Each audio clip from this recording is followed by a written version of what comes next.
It's verse 25 of the 7th chapter of the Gospel of Matthew.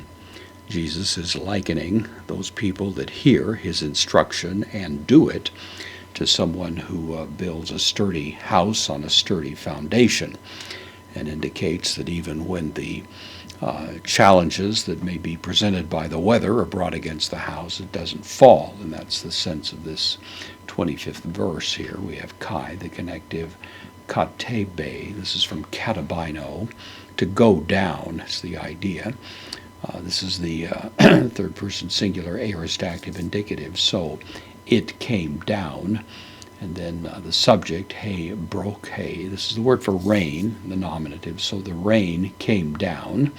It's the first weather threat that is suggested. The second one, kai, the connective, aelthone, from erkamai, I come or I go. This is the third person plural, aorist active indicative of the second aorist verb, hoi potamoi. Potamoi potemos is the word for river, can also be a flood. That's the sense here. So the floods came would be the idea. So we have the rain falling, the floods coming. Kai, epnusan, this is from pnuo, which means to blow. This is epnuo, so the epi means to blow upon. Hoi anemoi, winds, so the winds blew upon this house. And the three threats that we have described, all taken together here, pros episan, from pros pipto, which means to fall down upon. So the notion here is in the third person plural, aorist active indicative.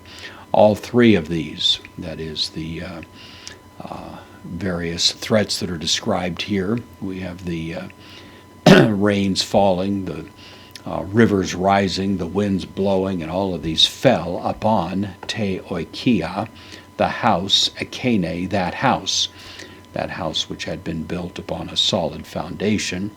Kai, uk, the negation, episen.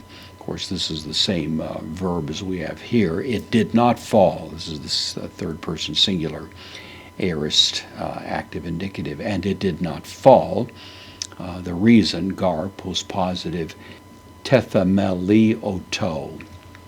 This is the third person singular pluperfect passive indicative. The pluperfect will usually incorporate the word had in English, so we're going to say it had been built upon or founded upon. That's really the sense of the word.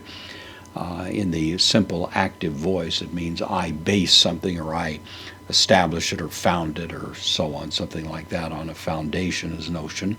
So it had been founded, epi, preposition, tain, petron, upon that same rock that we were looking at earlier, kind of a bedrock idea that's suggested. So all of these vagaries of the weather come along, beating upon the house, falling upon it, challenging it, punishing it, and yet, because it was on a solid foundation, it's not moved, it's not shaken, it does not fall down.